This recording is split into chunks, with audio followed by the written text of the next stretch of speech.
Through the desert, desperate screams can be heard as a lizard scurries past the ruins. Terrified and running for his life, the main character cries out, certain that he is already dead. A bizarre zombie roars ferociously right behind him, hungry for fresh meat. Without any hesitation, the kid executes a sliding tackle across the ground to dodge the attack. After getting back on his feet, he realizes with horror that the creature is intelligent enough to set up an ambush. In his desperation, the kid wonders if he is fated to die at the very start of his journey in this new world. Then he abruptly spots cooking smoke rising from what looks like a settlement in the distance. Filled with hope, the boy experiences a wave of excitement, believing he has found a human encampment. His luck, however, is short-lived as he trips and falls over a small rock. As he plummets toward the ground, the hero lets out a panicked scream. He groans in pain with his face buried firmly in the dirt. The moment he raises his head, he finds himself face to face with the zombie, which is opening its mouth to bite him. With tears welling in his eyes, the main character vows that he will never randomly transmigrate again. All of a sudden, a gunshot rings out. Instantly, the bullet pierces directly through the monster's head, causing its fluids to splatter everywhere. The zombie collapses to the ground, completely lifeless and now hugging our main character. Utterly bewildered, the kid cannot process what just happened. At that moment, someone reloads their gun and continues to fire more bullets. This kills every single zombie. Feeling an immense sense of relief, he silently wonders if he has truly been saved. At that moment, the person who is firing appears before him. It is a girl with a gun and 2 bombs. She approaches him and asks how long he plans on hugging that thing. Taken by surprise, the kid realizes the awkwardness of his current situation. He immediately shoves the corpse away from him, shouting for it not to touch him. With an awkward smile, the main character gives his thanks for her help. The girl, without lowering her guard, points her gun at him, commands him not to move, and asks for his name. With both of his hands raised, the hero introduces himself as Chen Yang. Getting straight to the point, the redhead questions why he appeared so suddenly near their camp, and the boy replies by claiming he was simply lost. Angered, the girl accuses him of lying, stating she distinctly heard him mention something about transmigrating. Sweating nervously, the kid thinks to himself that if he reveals the truth, she will undoubtedly think he is crazy. As she applies slight pressure on the trigger, the girl warns him that his silence suggests he does not wish to live. Unexpectedly, the girl pauses and notices a very pleasant smell in the air. With her curiosity piqued, she aims her weapon at his bag and demands to know what is inside it. Reaching into his bag, Chen pulls out a small red packet and presents the snack to her. He calmly explains that he was just about to eat the spicy strip when he was attacked by a zombie, which forced him to stuff it in his bag. The girl stares at the package in confusion, asking if it is really food. Chen confidently confirms that it is, and then offers to let her taste it. The girl internally considers that its color is strange and it could possibly be poisonous. She reflects, however, that it smells incredibly good and she has not eaten for 2 days. Her hunger ultimately makes the choice for her, and she takes the packet from him. She opens the packet while thinking that she will eat first and ask questions later. The girl takes a bite of the spicy strip. As she chews, thrilled by the flavor, the redhead enthusiastically eats the entire thing.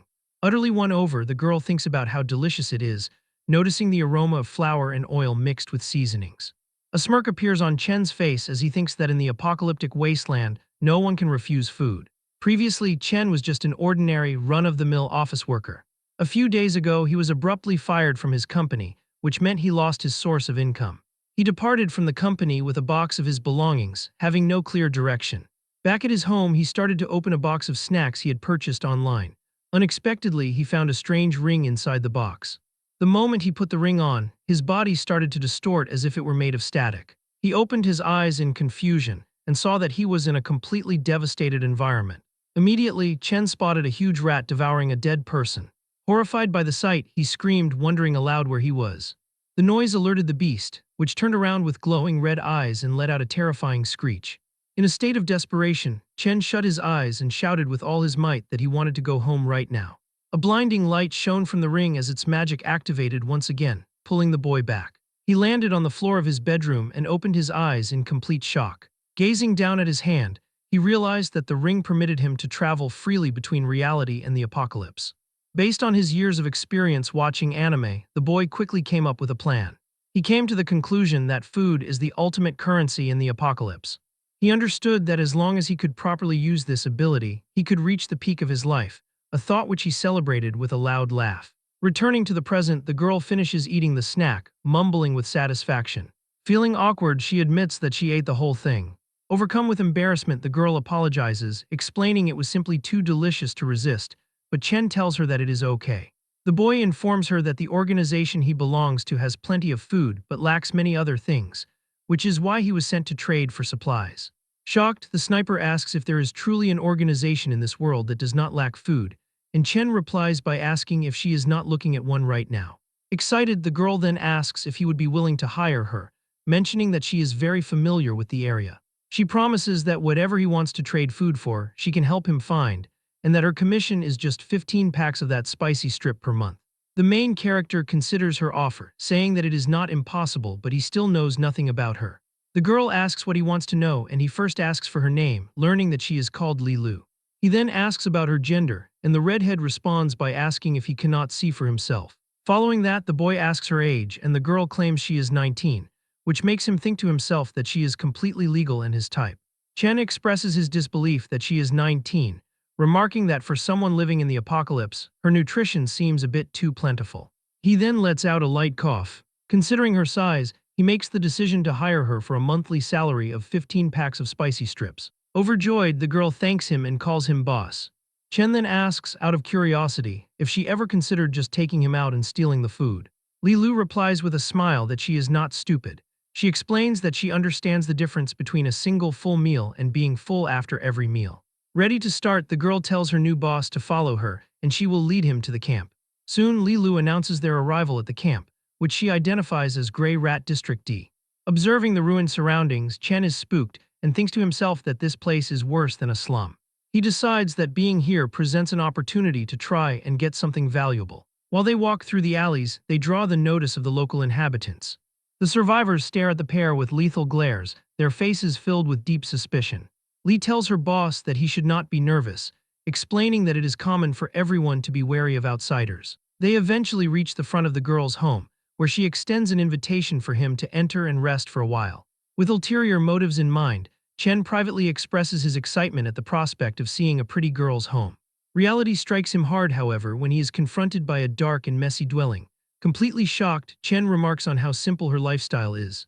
Lee gestures for him to take a seat first. She then issues a warning that he should not underestimate Grey Rat District D simply because it is a small camp. She hands him a cup of water, and Lee confidently asks Chen to specify what he desires in exchange for the food. She provides a guarantee that if the camp possesses what he is looking for, she is capable of finding it for him. Getting directly to the point, our Chen reveals his need for some gold and silver. Lee asks in confusion why he would want that kind of garbage. Taken aback by her question, Chen experiences a moment of internal panic, recalling that such trash is extremely valuable where he is from. Li Lu clarifies that those particular metals were considered quite valuable prior to the Great Cataclysm. She highlights that it is impossible to eat gold, and that they now use a barter system for everything. Adopting a smart approach, the main character declares that their initial trade is meant to build mutual trust for future dealings, rather than being about the items themselves. At that moment, the boy opens the zipper on his backpack to show his surprise. Inside the bag, there is a large quantity of snacks and precious supplies. Amazed, Li Lu lets out a gasp of utter astonishment at seeing so much food gathered in one spot. While sitting on the bed, Chen lets her know that if the deal is successful, 1/10 of the bag's contents will be her commission. Still finding it hard to believe, the girl repeats the words 1/10 as she stares intently at the packages. Despite thinking that exchanging valuable food for useless gold is a significant loss, she takes on the mission after Chen instructs her to just follow his orders. The kid calmly says that he has entrusted the items to her and will await her return right there. Filled with determination, Lee vows that she will absolutely not betray the trust of her new boss. Ready to begin her mission, the girl picks up her sniper rifle, promising that she will return as quickly as possible. Now by himself, the boy thinks about how the bag of snacks cost him his final 100 yuan and that it must succeed. While lying on the bed, Chen thinks about how boring it is without an internet connection or any signal. Just then, his attention is caught by an old newspaper that is stuck to the walls. He looks at the paper. Chen finds that the paper is dated from the Gregorian calendar year 2235. He immediately understands that the event Li Lu referred to as the Great Cataclysm was in fact a nuclear war. He reads on and learns that it also led to widespread genetic pollution. As a direct result of this, zombies began to run rampant. An hour later, he is still processing all the information he has managed to gather. He soon arrives at the shocking realization that the war had destroyed nearly everything. Chen comprehends with fear that tens of thousands of nuclear bombs had eliminated half of the blue star's population. This event also altered the planet's entire ecology, which resulted in the formation of the current wasteland. Suddenly, the full truth becomes clear to him. He has traveled through time, not just through space. At that very moment, the door opens and Lee excitedly returns, announcing that she is back. She throws the bag she was carrying onto the ground. She explains that there is very little gold and silver available in the camp and that this is essentially all of it, as it is considered worthless and nobody bothers to collect it. Chen stares at the bag. Then he excitedly starts to open the bag. The bag is now packed with gold bars. The yellow glow from the gold completely illuminates Chen's face. He experiences an immense surge of joy at possessing so much wealth in his hands. Overwhelmed with joy, Chen takes a gold bar in his hand and lets out a happy laugh. Catching his attention, Lee clarifies that the food's value greatly surpassed the gold and silver, so she took the liberty of trading some of it for a Tier 1 enhancement serum for him. She further explains that while it is the lowest level, its purity is extremely high, which means it can be injected directly without any risk. Chen looks at the Tier 1 enhancement serum. Lee points out that he is clearly just a regular person and not an enhanced human. She thinks that by using it, handling a few low-level zombies won't be an issue for him anymore. She warns him that danger is present everywhere outside, and his luck will not shield him forever. Chen smoothly claims his organization is very powerful, making the journey mostly safe, but he thanks her for the thoughtful gesture anyway and extends his hand for the serum. Afterward, he packs his backpack. Believing their first transaction went quite smoothly, Chen says he will be heading back for now. He makes a promise to come back the next day to pay her monthly salary. Chen declares that he is off and begins to leave. As she watches him go, Lee concludes that he must be full of secrets to travel through the wilderness alone without any harm. She then reflects that in this wasteland, everyone has secrets and opens a food packet. She takes a bite. Lee decides that as long as he continues to provide food, nothing else really matters. Some distance away, Chen walks through the ruins until he finds a spot he believes is completely deserted. In this secluded place, he gazes at his ring and activates its power. In a flash, a magical portal materializes and envelops his entire body. Returning to the safety of his room, he places the bag on the ground and begins opening it. He excitingly confirms that the gold is still present, reassuring himself he is not dreaming. He thinks that once he locates a gold shop to trade this for money, he will be incredibly wealthy. Full of excitement, he declares that he, Chen Yang, is on the verge of reaching the peak of his life. However, he understands that he must manage how much he exchanges at once to avoid arousing suspicion, so he takes a few gold bars out of the bag. After doing that, he hides the bag underneath his bed. He accepts that there is absolutely no way he could explain the source of all this gold to anybody. Afterward, he turns his attention to the enhancement serum and contemplates whether or not he should use it. Chen remembers Lee has a point. His body is far too weak for the apocalypse, unable to even defeat a standard zombie. He reflects that to secure a position in the apocalypse, he first needs to strengthen himself. He is annoyed, however, that the vial lacks any kind of instruction manual, noting the poor user experience. Pushing that thought aside, he resolves to just go for it. He swiftly injects the serum directly into his arm. The glowing liquid inside the injector quickly begins to diminish. Following the injection, he notices that it appears as though nothing has changed. Abruptly, a huge burst of energy erupts from his heart. The pain is so intense he even breaks the injector he was holding. The power continues to rush violently through his body. Completely overwhelmed by the force, he collapses to his knees. He lets loose a scream of absolute agony.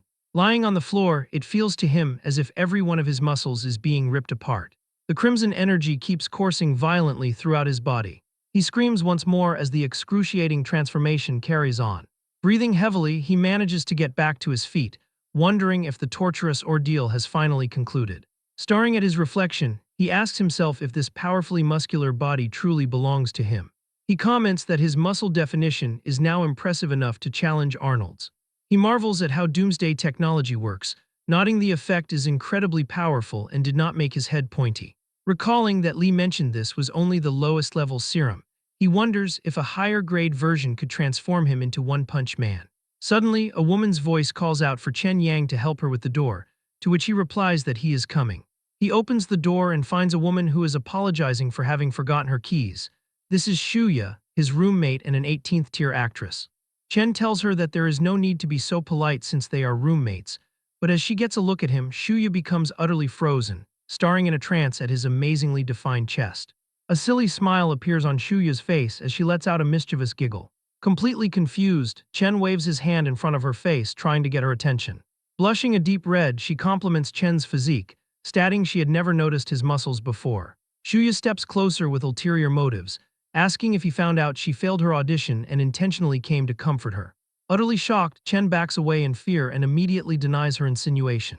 He sprints back to his room, shouting that he simply forgot to put clothes on in all the confusion. Safely locked inside his room, Chen leans against the door, sweating coldly and thinking his roommate must now see him as a pervert. Resolved to move past the embarrassing moment, he focuses on the important task and gets dressed to sell the gold bars. While walking through the city streets, Chen realizes that the heavy backpack on his shoulders now feels completely weightless. His eyes shine as he activates his power. He puts his newly sharpened senses, a gift from the enhancement serum, to the test. In the distance, a sales sign hundreds of meters away immediately grabs his focus. Impressed, Chen discovers he can read the small text from a great distance without any effort. Shortly after, he tries to listen from afar, sharpening his hearing. He overhears the quiet gossip of two women talking in the distance. A smirk forms on his face, confirming that his hearing has also improved to a surreal extent. Feeling very satisfied, Chen concludes the serum from the apocalypse has comprehensively enhanced all his physical abilities. Filled with confidence, he determines that the wasteland world's technology warrants more exploration and must be fully exploited. Standing before a private gold shop, he reasons that larger jewelry chains might not purchase gold with an unknown origin, so he decides to test his luck here. The moment he steps inside, Chen is greeted by a girl in a welcoming and well-lit environment. Getting straight to business, he bypasses the displays and asks the receptionist if her boss is in. The woman smiles and asks him to explain the business he would like to discuss. Without wasting a moment, Chen puts a bag on the counter. He then opens it, showing the gold bars that are inside, and politely informs her she does not have the authority to make a decision on a matter of this size. Completely in shock, the attendant stammers and steps back at the sight of the large, solid gold bars. Maintaining his confident smile, Chen asks once more if she can please call her boss now. The lady promptly invites Chen to follow her through the shop's back corridors. The two soon find themselves at the door of a private and luxurious conference room. With a friendly demeanor and open arms, the shop's owner introduces himself as Lin Tao and asks how he should address his mysterious visitor. Following a firm handshake, the main character introduces himself simply as Mr. Chen, keeping his composure. Very politely, the owner gestures to the sofa and invites Chen to take a seat. Wasting no time, Chen takes all the gold from his bag and stacks the bars on the center table. Impressed by the brilliant shine, Boss Lin asks him to confirm if he truly wants to sell all of these pieces. Chen nods in affirmation. Lin Tao takes one of the gold bars in his hand. Lin cautiously explains that because of the large quantity, he must verify the metal's purity with the shop's instruments. Feeling relaxed, Chen sips his tea and tells the boss that he is completely free to test it as much as he likes. Chen knows that gold and silver are worthless in the Doomsday Wasteland, so no one would bother to forge fake gold bars.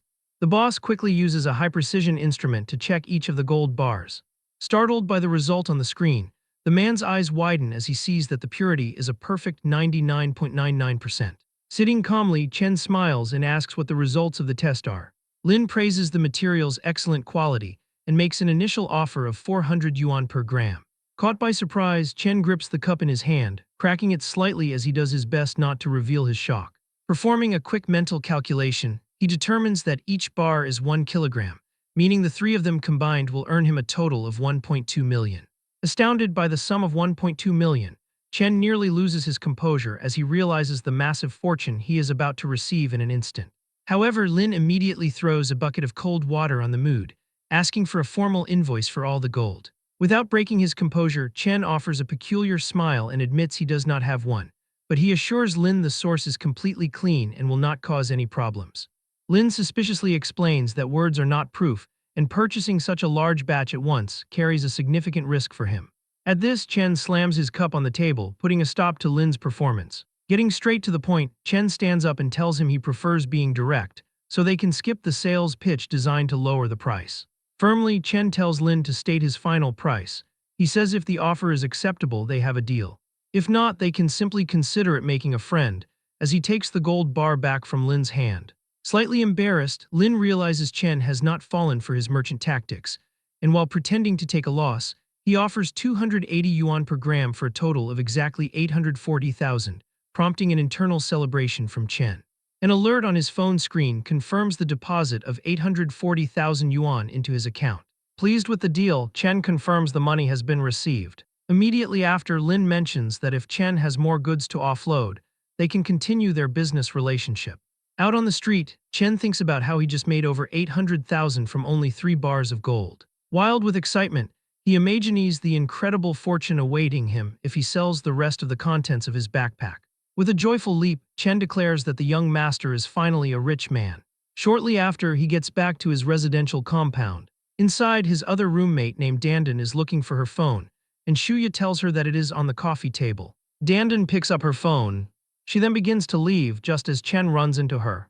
He curiously asks why she is rushing off. Dandan complains that she had just gotten home when her boss called her back to work overtime. Now loaded with cash, Chen comments on her bad timing, explaining he had a windfall and was planning to treat both her and Shuya to dinner. Saddened by the thought of missing out on free food, Dandan insists that Shuya must eat enough for her share as well. Jokingly, she warns Chen not to make any moves on Shuya while she is gone. Dandan waves goodbye and departs. Ready for their evening out, Shuya playfully addresses Chen as President Chen and inquires about the dinner destination. With a smug smile, he proposes Lijindahao.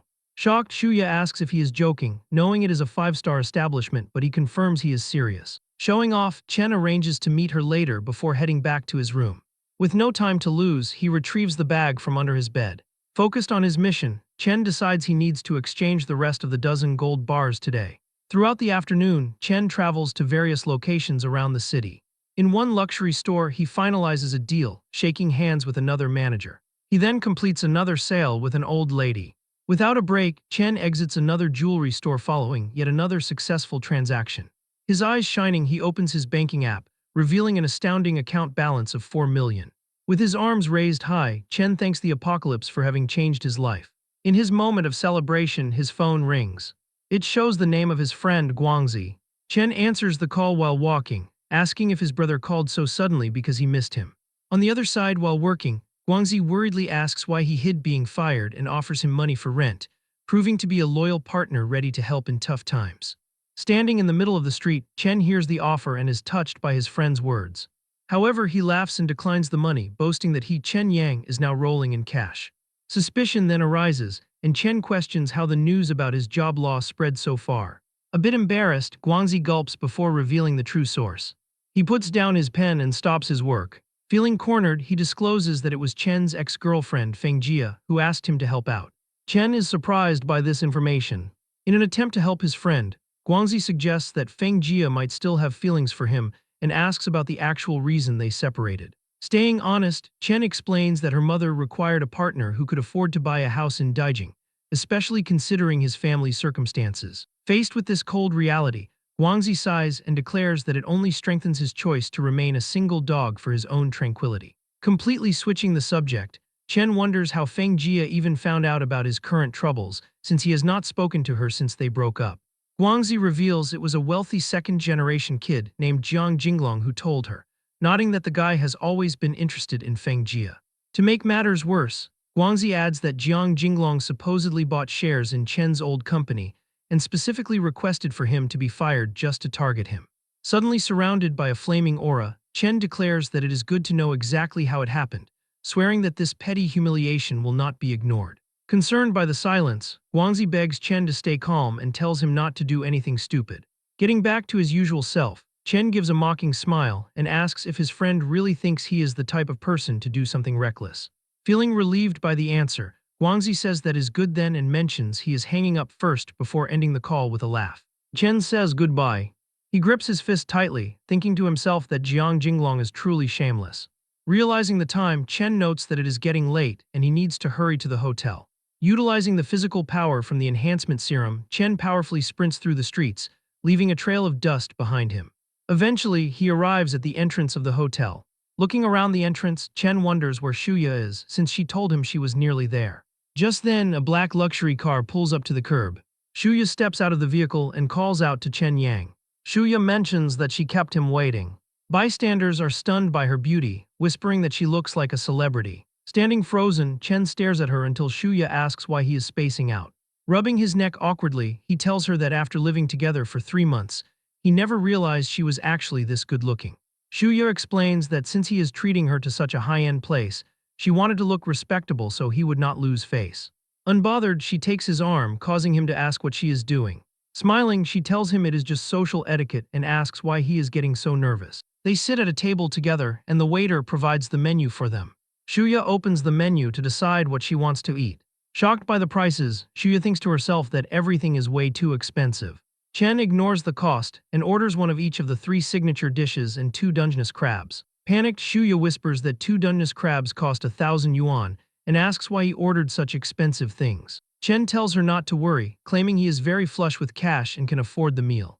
Unconvinced, she tells him to stop acting rich since she knows he usually buys the cheapest mystery box meals on his app. Chen quickly lies and claims his childhood home was recently demolished. Feeling better, Shuya leans into him and says she now has no psychological burden about eating the expensive food. After the meal, Chen asks if she wants to find another place for a second round. Shuya declines, explaining that she really cannot eat anything else. Suddenly a voice shouts out, asking Chen Yang why he is there. Chen immediately recognizes the man as Zhang Jinglong. Chen remarks on what a coincidence it is, saying he did not expect to run into him while coming out for a meal in such a big city. Zhang asks if a person like him is even worthy of coming to a 5-star hotel to eat. Losing his patience, Chen asks if this hotel also belongs to his family, and if he plans to chase him out of here too. Zhang says it looks like he already knows how he got fired. Shuya asks Chen if this man is his friend. Zhang looks at her and comments on what a hot chick she is. Zhang thinks to himself that since the kid is here to pick up girls, he will expose him as a pauper and ideally steal the girl away for himself. Moving forward, Zhang attempts to poison Shu's thoughts by telling her not to be deceived by Chen. Displaying a fake attitude, Zhang introduces himself as Chen's former college classmate and warns that the boy is extremely poor and can barely afford his rent. Zhang accuses Chen of spending a fortune just to pretend to be a big shot. Zhang whispers that Chen is going to scam her until she loses both her body and wealth. Enraged, Chen clenches his teeth and asks if Zhang thinks every person is as low down as he is. Shu interrupts the mood by asking if Zhang is kindly reminding her. Zhang agrees and states that he hates seeing an incredible woman get scammed. Holding out a business card, Zhang tries to buy Shu's favor by offering her a position as an image spokesperson for his company. Without any hesitation, Shu slaps Zhang's hand away and states she is not interested in the offer as the card goes flying into the air. Zhang insists that the benefits and treatment they give their spokesperson are very good. Shu declares that she is Chen's girlfriend and will not allow him to be badmouthed. Shu tells Zhang that his company will go bankrupt sooner or later with a director like him. Impressed by the acting, Chen remarks that she is good at creating drama, and she replies that it is because she is an actress.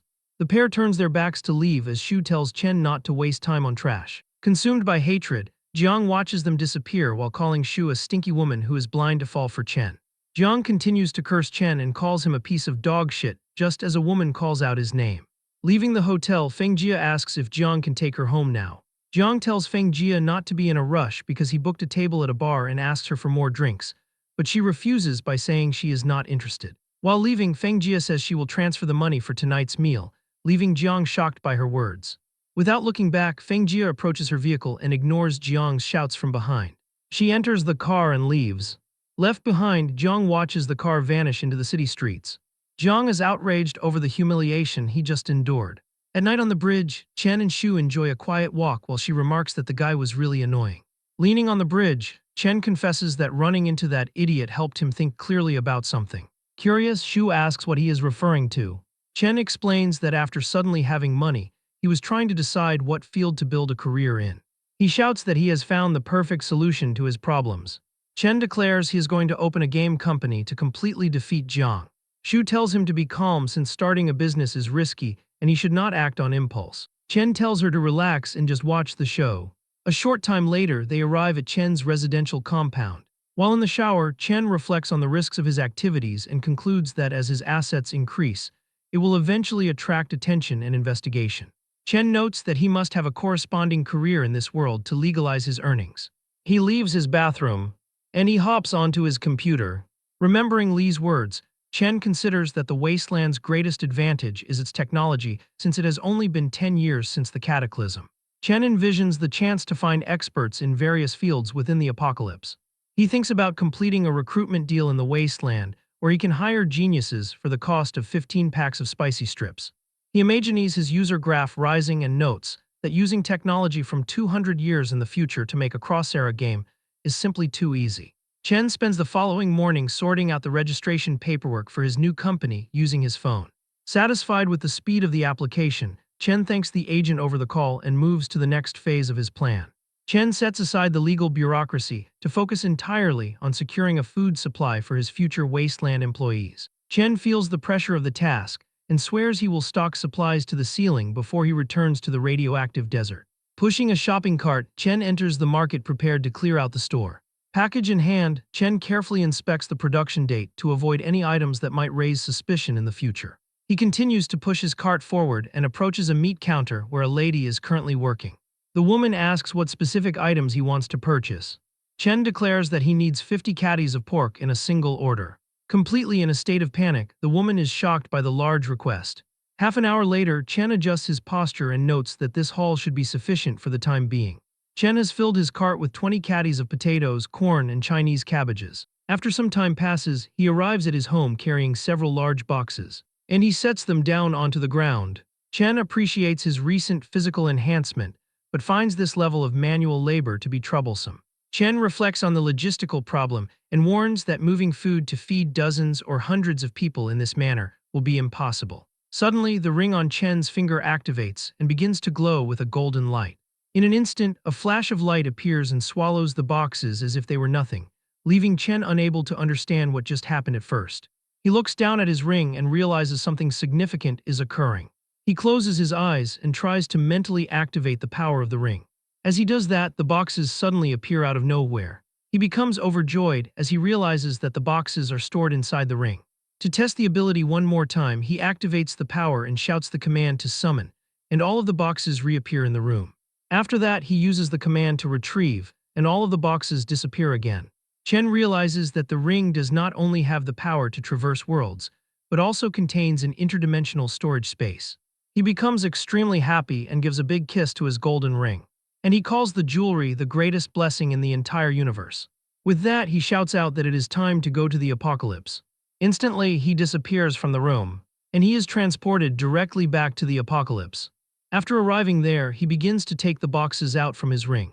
Chen decides that he cannot reveal the storage power of the ring to others yet, and to avoid suspicion, he carries a box manually to find Li. Li is inside her room and dips her finger into a packet which now only contains oil and spices. She slowly pulls her finger out of the bag, and she licks it with a great deal of excitement. She realizes that she really wants another pack of the snacks. In an instant, her expression changes and Li concludes that vacuum-sealed food is a resource far too precious to waste. Aware of the constant misery in her world, Li understands that a pack of food is worth more than gold, and she tensely evaluates that just one of those snacks could support survival for more than a week. Suddenly, she begins to panic and stands up quickly. While trembling with fear, Li worries that Chen will be severely punished by his organization for wasting such luxury supplies. Full of anxiety, Li worries that Chen will disappear like a ghost and never return to the base again. At that exact moment, Chen kicks the door open while carrying many boxes. Out of breath, Chen asks Li to give him a hand to help move the heavy weight into the corner. Overjoyed, Li shouts out to her boss and jumps at him, and the two of them fall onto the ground together. While sitting on top of him, she expresses that she cannot believe he actually returned. Through her tears, Li confesses that she thought all of his words from the previous day were just lies. Confused by the excessive drama, Chen asks what reason he would ever have to lie to her. Sobbing, Li explains that she swapped expensive snacks for a bag of useless gold, and fears his faction will take a loss, and his organization will punish Chen for the deal. With a gentle pat on her head, Chen calms Li down and states that his status within the organization is actually very high. Chen tells her that gold has great value in his organization, and insists that the deal was more than fair. He tells Li to hurry up and pick up the scattered items before they spoil on the dirty floor. Totally focused, Li gathers the items and notices a shocking thing on the ground before picking it up. Li lets out a startled scream upon realizing she is now holding fresh vegetables. Li questions how Chen and his organization managed to grow green vegetables in the dead desert. Chen holds another Chinese cabbage and asks if the vegetable is really worth that much. Through her tears, Li explains that after the Great Cataclysm the soil was completely polluted, and vegetables simply cannot survive planting. He tells her to stop crying and offers to give them all to her because it is no big deal. She asks in disbelief if he is really giving the vegetables to her. She clutches the Chinese cabbage tightly against her chest as if it were a priceless treasure. She states that the vegetables are too precious, and since she cannot judge their value, she cannot accept them. She praises him for being a good person, but insists she will only take the remuneration she deserves as his employee. Chen wonders if he just received a sudden good person card. He reflects that compared to spicy strips, these foods that can fill a stomach are more suitable for a salary settlement. He holds out a piece of meat and tells Lee that she can mention any other needs she might have as well. With a wicked smile, he warns that correspondingly her service quality must also keep up with the payment. She promises that she will do her absolute utmost to satisfy him. He clarifies that their relationship is that of an employer and employee, and she is to act as his personal secretary. She says she understands, though she appears clearly disappointed. Chen reveals that he brought meat and vegetables this time because he wants her to help him hire more hands. Lee asks if he has any specific requirements for the people he wants to hire. He states that first, loyalty must be high, and the recruits must possess some special abilities. She suggests that they go to the nearby Grey Rat town, where about 10,000 survivors reside. He asks about the relationship between their settlement and Grey Rat town. She prepares to explain the layout of the area. She explains that with Grey Rat town at the center, there are 12 small settlements from District A to District L. Lee notes that all 12 of these settlements rely on Grey Rat town to survive. Chen asks if there are many programmers there who understand computer programming to make games. She repeats the word computer in confusion. She asks if he is talking about a primitive product from ancient times. He asks if a person who understands that primitive technology is hard to find. She says she is not sure because everyone used Intel brains before the Great Cataclysm. Then she remembers that there is a pre-cataclysm technical director in the camp who knows Intel brain technology very well. She tells him to follow her so they can go ask the expert as they leave the house. Chen shouts that he can walk by himself as Lee pulls him through the streets. Some time passes as they travel together through the wasteland. While walking, Chen asks why they do not need to lock their doors in the settlement. Lee explains that everyone is as poor as church mice, and there is nothing valuable enough to steal. She adds that survival in the wasteland relies on unity, and anyone who destroys that unity is expelled. They stop near a house that serves as their destination. Lee announces that they have arrived and the person they are looking for is right inside. Inside, a silhouette holding an axe sings about yummy meat. Suddenly, a heavy blow splatters blood all over the room. Lee and Chen enter the house and Lee calls out because she needs to see Uncle Wei. Uncle Wei comes out from behind a curtain while holding an axe and tells Lee she is in luck because the trap caught a fat one. Uncle Wei tells Lee to wait until processing the catch is finished to share the 2 hind legs with her. Lee agrees with a smile while Chen is terrified and wonders what they are discussing. Chen realizes that the catch is actually a giant gray rat. Chen asks if the rat is a mutated creature. Lee explains that besides zombies, these rats are the most common mutated creatures and are their main source of meat. Lee formally introduces Chen Yang as her current boss and says Chen wants to hire hands for a very generous remuneration. Uncle Wei asks what kind of remuneration a kid can offer and wonders if Chen is a scammer. Chen states a need for some technical talent in the cerebral field. Chen offers 30 caddies of rice and flour along with 10 caddies of raw meat every month if the requirements are met.